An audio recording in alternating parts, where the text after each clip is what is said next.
Hello, dear friends. Welcome to ZENPod, part 2 of our conversation with Sharanjeet Shan.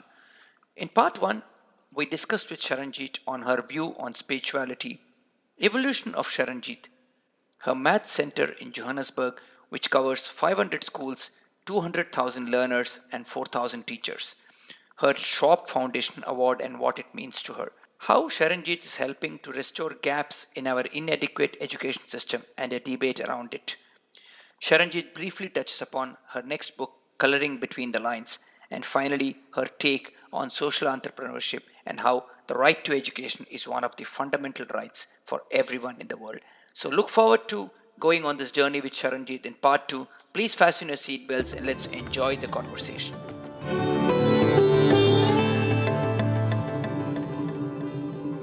You work with, and this is very unique, you work with children, parents, and teachers, the three pillars you made. And the related one, so how do you do that, number one? And the related question, Sharanjeet, is how can the three also, maybe you can answer it later, but how can the three actually work hand in hand to help you bring about maybe a larger transformation or make something like you a success? For me, the philosophy that I've outlined at various points, we've had a flow of conversation, not especially focused in any one particular philosophy, but who you are weaves through your work. Correct. It's like if you're the CEO of a corporate, you're going to make an imprint on your corporate, whether you want it or not. That is neither here nor there. You can't get up every morning and say, no. I am not going to imprint my philosophy, and I believe in flat structures, and I believe in inclusive partnership or leadership. And I can say I believe in servant leadership, and I do. But if you have a particular faith, and the faith is that first expert on the child should be, whether they are, I don't know, always, but should be the parent. Therefore, they have to be your equal partner. Because every evening the child goes home. Yeah. If the disconnect, the disjuncture between a parent's philosophy of life, ideology of life, practice of daily existence is so big from the school, what are you creating? Think of hundreds of examples of children who went to private school and then they denied their own culture, they denied their own families. True. Therefore, for me, our parents who also happen to have drawn the short straw, and often they are deprived socioeconomically, we want to say to them that if this teenager, particularly teenagers, who are nothing but a soup of hormones. I was a very dreadful soup of hormone when I was a young person. Denied everybody, and, I knew everything. Well, I know different now, but, when you're 16, 17, 18, 19, that's who you think you are. Yeah. And we work on advocacy campaigns very closely. We've got one known as Parents Matter, Parents Count. Oh, lovely. So we work with them on emotional intelligence with teenagers, how to listen to your teenagers, how to suspend all judgment and understand that they are a different generation. They may be your responsibility, but they're not your property. So you can't go around saying, I want a business called Father and Sons, or whatever shit nonsense floats around in people's heads about what would my son or my daughter do. So that campaign brings them in, and a critical dialogue, critical conversation begins. Then we have another parallel one called Youth Squared, Daring to be Different.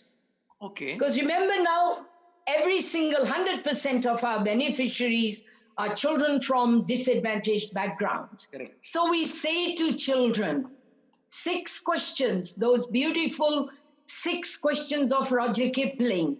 Who am I? What am I? Where am I going to go? When am I going to get there? Why should I choose this career path? Who is going to help me? Etc., etc. And they engage with that and they draw a roadmap. And they work with their parent. And they work with the family to say, it's my life. Wow. In fact, I can honestly say at this time in my life, I have seriously begun to believe that in terms of slavery, which is still prevalent now, with young black Africans and Indian girls and you name it, all over the world, the key question that must be taught is, what is my role in my own life? What's my participation? Do I know who I am? Do I know what will take me? You see, this aging story, Benny, it really bugs me. Why do you have to get old? Who says? Yes, you have to age. You can't deny Mother Nature. But why are there huge systems which take care of old age illnesses, which say Alzheimer's could happen, Parkinson's could happen? Why? If I know who I am, if I know what I want, I will look after me, not some state system. And we teach our youth square daring to be different. We don't want them to be conformists. We don't want them to be informists. We want them to take charge of their own life. Another one we do is math, science, technology hubs. So we take a school in a group of schools and we raise funds. We put a computer there so that parents and children and anyone in the local community can come and receive some digital experience. And when we are constructing it, we involve everybody. The local mall, the local church, anyone and everybody who wants to come and help. So it's basically unleashing a whole lot of energy that is there. They must just come together and understand that education is a community activity. Very well. I hope that made sense. Very, very, very well said. I liked what you said about the parents as well. Very, very well said. Very true. And the next question is a little close to my heart because like in corporate life, I believe teachers are very powerful leaders, more so because they probably impact and influence our minds at a very early age. I've been fortunate to have been educated by some really good teachers whom I still remember. But so in your opinion, Sharanjeet, what are the top 3 or 5 qualities you think a good teacher should possess? Because by the way, I've always believed that teachers are probably the most impactful leaders and an ecosystem or a community can have, because unlike corporate leaders who live from quarter to quarter or for a year, teachers actually build the future. So or income tax statement to income tax statement. That's how corporate leaders have to live. Or their profit margins or their dividends or whatever it might be. True. But you just said it. My first one, I've written it down here. Every teacher needs to remember 24/7. No one remembers their doctor, their policeman, their local greengrocer. Some of us don't even want to remember our parents. Yeah. And by the way, they're both dead and gone. I'm still standing. Right. That was just a joke. Sorry to hear Don't know if you got it, but yeah. But teachers, we remember. It's back to the wise counsel. A teacher who is tough on you, a teacher who says you can do better, a teacher who says get on with it. That is it. But then that teacher must have, and this is an absolute must. And in our country, sadly, it's broken. Teachers are teaching mathematics when they failed mathematics themselves. Teachers are teaching mathematics when they qualified in biblical studies, in social studies, in environment studies. A teacher must know the subject inside out and love it. And they must love teaching. That is totally crucial. Well said. Well said. In a teaching position, you have to have the energy that burns all fatigue, all sickness, all procrastination. At our office, we often say, we don't do sick, boring as hell, take a tablet, done. Why do these things, this laziness, procrastination, and you just waste a day, waste a minute, waste time every day. A teacher has to have energy, an energy that burns it all and says, come on, this is another day. We are born again, beautiful day. Let's see what we make of it. That's crucial. And as I said, the third part is to absolutely always be relevant. This is one profession where you really can't talk about yesterday and you shouldn't. Sharanjeet, I'm going to interrupt you here and I'm so sorry, but absolutely putting my money on this. And unfortunately, even in university level, even in India, we teach kids the same textbook that was printed 10 years back, even in a subject like information technology. I'm sorry to say that. You may continue now. I couldn't resist. No, but you've answered yourselves. Why is the world in such a state? Why our children do not have a skill set to work in a corporate? Because they are not relevant. You can have the old textbook and pass the time and get your salary, but you've not given the child a relevant skill set for the digital world. One of the most beautiful books I read recently was, well, about a year ago now, but I dip into it again and again. There are 3 books written by Yuval Noah Harari. Oh, I don't know if you know the books. You see, if we are moving from sapiens to Homo Deus, Yes. what is the point of remaining Homo sapiens? You're going to be Homo Deus soon. Even I'm not Homo sapiens anymore. I pride myself in knowing the technology I know. That is true. So a teacher has to be relevant and in the now and forward. Those are the qualities. Your inspiration, Sharanjeet. My inspiration. What an interesting question. You see, I was very young, very, very young, when I learned to make what I call intelligent connections with everything. And I became very fond of rock. Okay. And I studied, when I was very young, Freddie Mercury was very young. Had he been alive, he would be my age. He was born on the 5th. I was born on the 19th. He was lived in India for a while, was impacted quite a bit by Sufi style sentiments and music. And when you listened to him, I mean, his song, I Want to Break Free, he's the only person whose poster I ever put on my wall. You know, these are rock stars my generation gave you guys. I don't know what you have to give us. I would love to know. But it's anything and everything can inspire you. Children who are born into difficult circumstances and they come to the center, we have the session on Youth Squared, they listen, and then 6 months later, there's a knock on the door to say, do you remember what you said to me? I scored 90% in maths and I've got admission at MITS University. Beautiful. My dear, there can't be a bigger inspiration. Beautiful, beautiful. Of course, I could say Einstein. Those are people from whom I gathered knowledge in understanding the world, understanding how it's constructed. But inspiration for me comes from young people, from anybody and everybody. You name it. Quantum physics, Einstein, Ramanujan is a mystery to this day to the world. Absolutely. I mean, can you even believe that he did his mathematics on the pavement in the mandir in his hometown? Yeah. And here we are, you know, we have paper, it's coming out of our ears, and we can't solve one equation. It's like what? True. It's just complete awe. Of course, you know, Mahatma Buddha and those women of color. Don't know if you saw the recent movie, Hidden Figures. Brilliant movie. I mean, without them, I didn't even know that Apollo 13 flight couldn't have happened. Yeah, brilliant. So inspiration, it's everywhere. It's everywhere. You just got to be wide awake and listen. What gives you hope amid all this? So much happening. What gives you hope? Greta Thunberg gives me hope. Really? That there are young people who are awakening, people who go on marches for climate change give me hope. Children who succeed, as I said, whose lives are quite destroyed. They don't have water, they don't have electricity, but they figure out a way to succeed. They give me hope. COVID-19 has exposed our hypocrisy at all levels. Completely.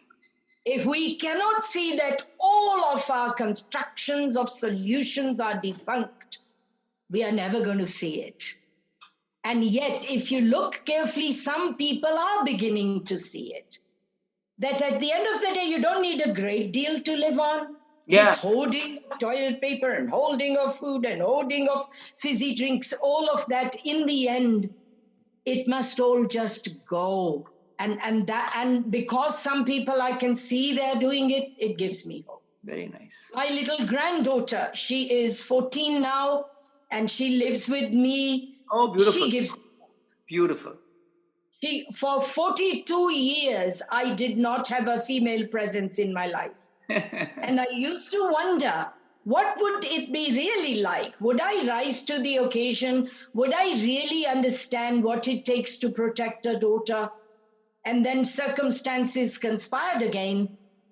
And from the age of 6, Nice. she lives with me. And her presence is such a big hope, such a big challenge. Awesome. Because she forces me to find solutions. Awesome. Hope is everywhere like inspiration. Brilliant. I want to take you back a little in time, 20, 30 years, if you may. If you had not landed in South Africa or Joburg, or if your boss had not given you this 3 years, Yes. what would you have chosen, or where would you have been, hypothetically, Sharanjeet? Look, by nature, I'm a misfit, I'm a maverick. And somewhere misfits will find their space because they can't stop looking. Correct. Because they can't stop challenging themselves. In fact, when I was in Canada working with First Nations, the hypocrisy of Canadian government was staring me in the face. There is everybody saying Canada is a wonderful place to live and the best place to live in. And there's all sorts of key league tables put together by United Nations and all sorts of organizations. All you've got to do is go to a First Nations reserve and check out how First Nations people live. Check out how they're treated. Check out how their children are taken away. So maybe I would have stayed there, because in your normal society, I'm a complete misfit. Yeah. I have no time for all those things about I need this or I need that. I just need to challenge this every day until my last day. So I would have found a place. I actually did try to go back to India. Oh, okay. I did 8 weeks. 8 weeks. Cadbury sponsored me to go back there and see. I was an Ofsted inspector at the time, as to, oh my goodness, the bureaucracy. No. And the fossilization in a country that I think made me. Because India was a wonder. Absolutely. The Mughal Empire, its good parts. I'm not talking about the cruelty and all that, but the richness of the culture, the Sufi music. Oh, yes. The Sikhism, Prabhat Feri, how Sikh people feed everyone. Yes. Where is all of that? Why is that not in the mainstream? Why is there still such anarchy in places and nationalism? Oh boy, no. I came back in tears after 8 weeks because I could not handle it. I could have been anywhere. Right. And fast forward to 2020, considering that you are here now, what, Sharanjeet, has been your Eureka moment? You are a scientist, you are a doctor, you are all rolled into one. So what has been your Eureka moment? That's a professional component. When I began to look at quantum physics, and it happened by accident. I was listening to Deepak Chopra. And reading his book, Physical Body, Physical Mind, I think it's called. It was like, oh my God, this is the total truth of our connection to Mother Nature. True. It was just out of this world listening to him about quantum healing. I knew about quantum physics, but I had never delved into quantum healing. And it made me so humble that this body that I am housed in, there are 3 trillion atoms who are doing their own dance, singing their own song all day and making me what I am. And I don't even appreciate it as much as I should have done. And that I would call my Eureka movement. Since then, I do meditation regularly and I love it. I've taught my granddaughter meditation, even my staff. When they are really pissed off at different things, I send them the simple mantra, so hum. Yeah. I am. I do that too. That's the one with Oprah, which they bought together, right? It's a brilliant. Yes. I did that too. Yes, The yes, 21-day there's program many I did. Yeah. meditations. Awesome. I prefer his meditation on his own. Yes. Because it's just the way he says things. Beautiful. Beautiful. And Kripaham, I did a meditation yesterday with my granddaughter, because obviously being a teenager, there's a lot of conflict, confusions about different things. And this one is about gratitude. Yeah. Yeah. And I was so taken aback that after doing the meditation, because you were to find 3 things that you have to be grateful for every day. She looked around her room, my dadima, my books. Thank you. Beautiful. That's beautiful. Now, and it's beautiful. He also talks about healing yourself and the energy within you, and I like it. And that's the quantum healing, you see. Yes. One thing I had always believed in was energy. Yes. Because if you don't have energy, you can't kill your fatigue. Because you make excuses. Yeah. You talk about, I need this, I need that. No. All you need is to boost your energy every morning, what suits you. Different people will boost their energies in different ways. And since then, with Deepak, there have been many Eureka moments. Even the book he wrote about God. Yeah. That there's a God we fear, there's a God we love, there's a God we entertain, there's a God we curse. You know, it was just an amazing way of defining how we look at the higher power. So good. Those were there, and they're both connected to how I see maths and physics, which makes it a complete joy. Beautiful. The best piece of advice somebody has given you. Okay, this takes me back to when I was imprisoned in a little room, and my parents were absolutely determined. They used to hold a weekly, what do you call it? Panchayat, I think, something like that. And they will tell the whole village, she has dishonored us, etc., etc. There was this great aunt who totally adored me. Okay. She will sneak into the room and whisper in my ear in Punjabi. It sounds so much better in Punjabi. Yeah. But what it meant was, this too will pass. Oh, beautiful. Say to yourself, problems that will defeat me, destiny can't even design yet. Why? Because you love maths, and a problem is a defined story, solutions are many. Wow. And I have said that to myself when I have been down and when I have been up, and said to my young people in Youth Square, daring to be different. And that has stood by me, that saying. And it has held different sorts of meaning at different times. And people will be listening into this show. They'll be accessing a lot of material you have written, Sharanjeet. There are people who aspire either to be like you or to do some kind of work that you're doing. What is your message or advice to them? Or what I think the first message is, don't try to be like me. I'm a nutcase. I'm a misfit. People need support. People need families. People need structures. Husband needs to go to his wife, and the wife I don't even believe in marriage. It's an institution that constrains you. You know, what's the point?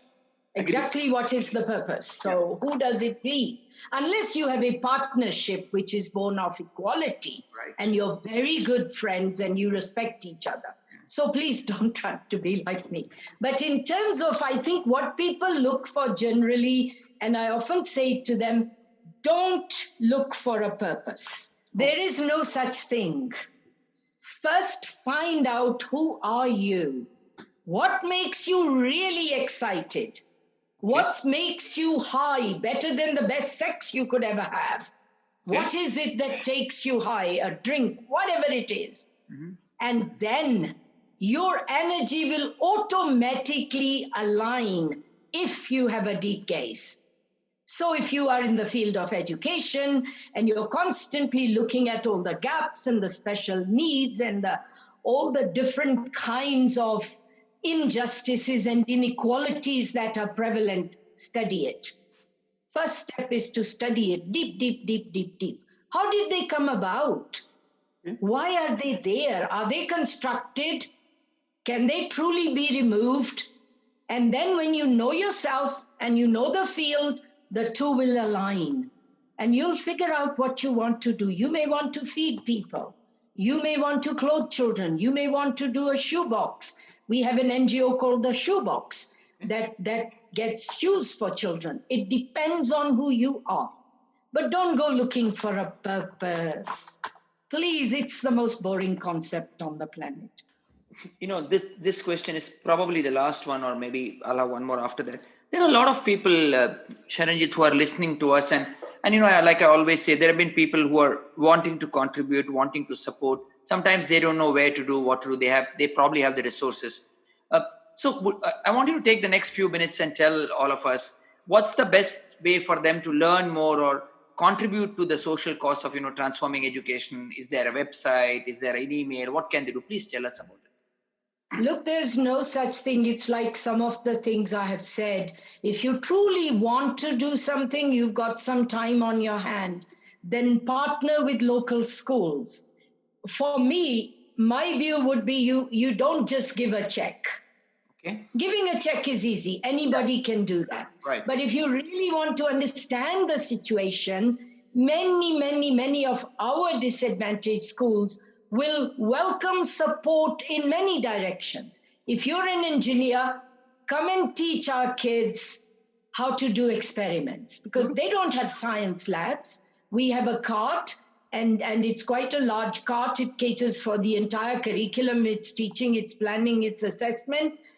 We always get people coming in and we give them a workshop, and they want to be buddies of schools.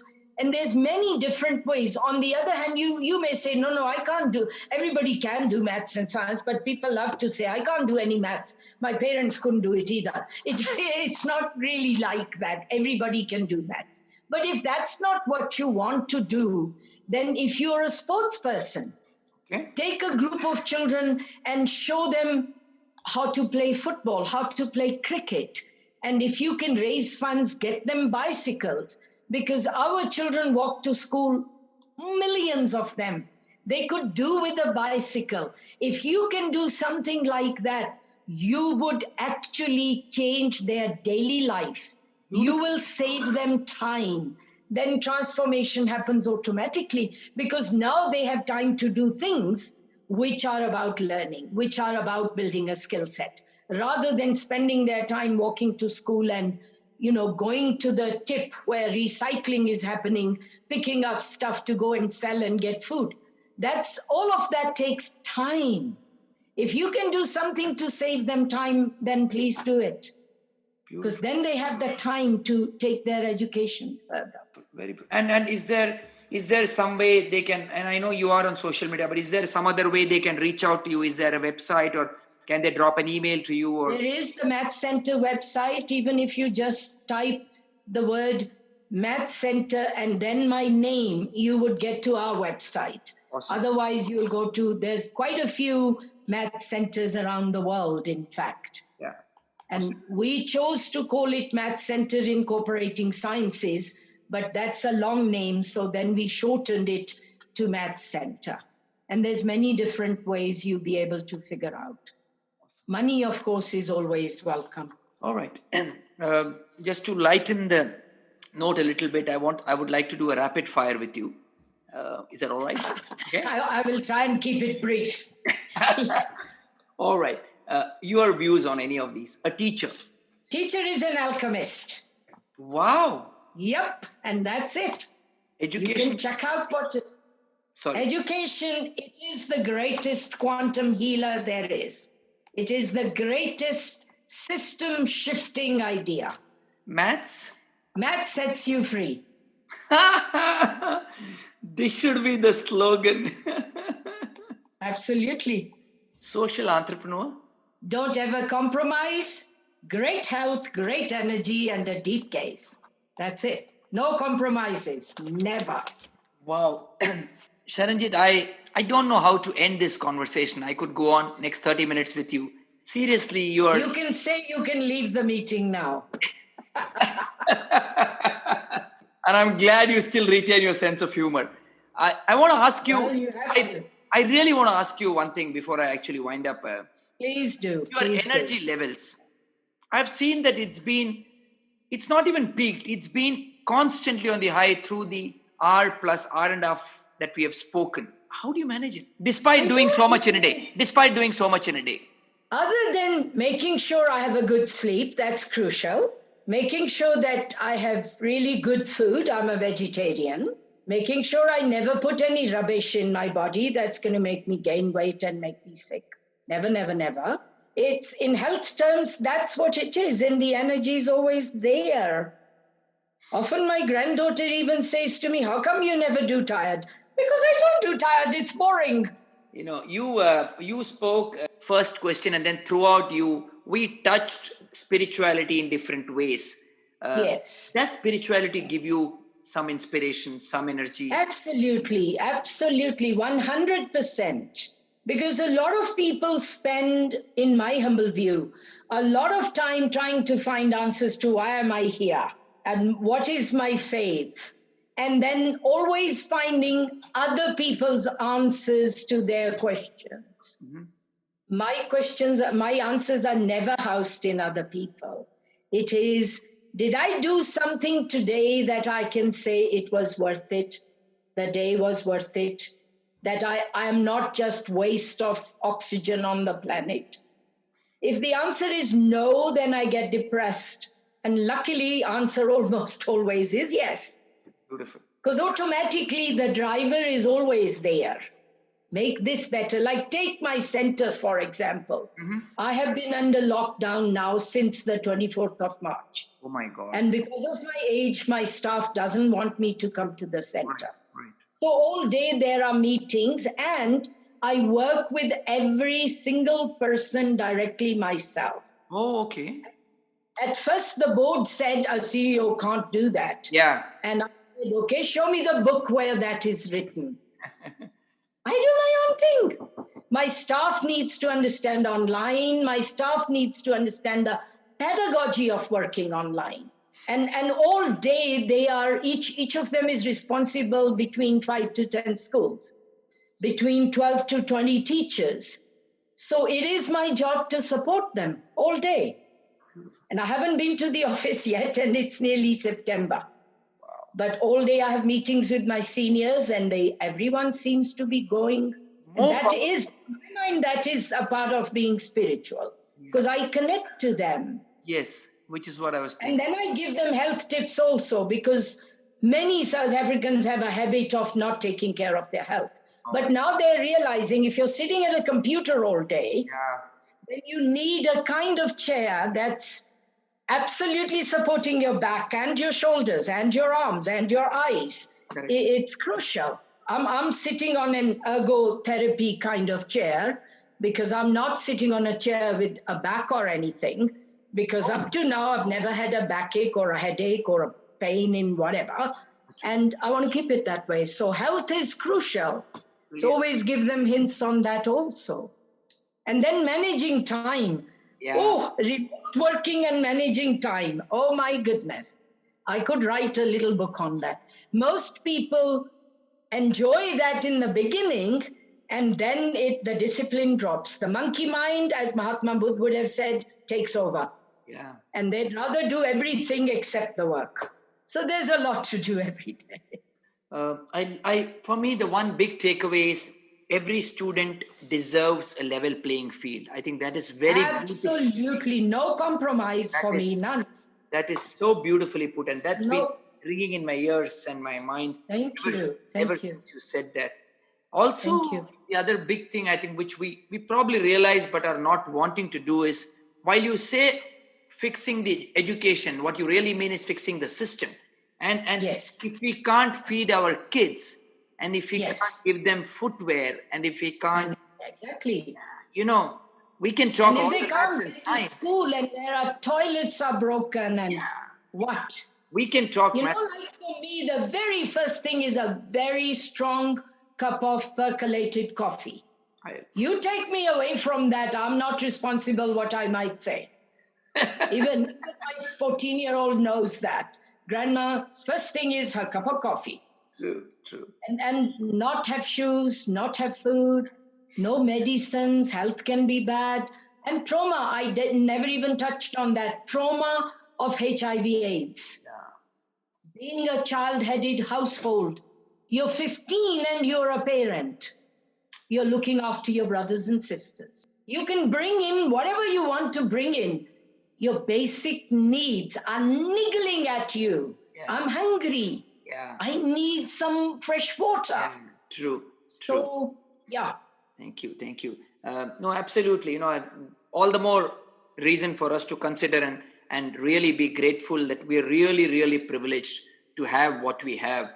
And I'm really grateful that some of the leaders, people like you, actually go out into the field, roll up your sleeves, get down on your knees and say, well, we need to build a house here. And that's what you have done. You inspire me, Sharanjeet. You truly do. That's very kind, but Someday, hopefully, I will be able to make a small dent somewhere in the bottom of a mountain. thank you. Thank you for taking your time out and Thank you. agreeing to speak to us. It really means a lot, and I'm hoping that your talk will inspire so many people. And really, more power to you. Keep going. I hope I've said something of value. Thank you. Absolutely, you did. Thank you very much once again. Thank you so much. Take care. Bye bye. Take care. Bye-bye. Bye-bye.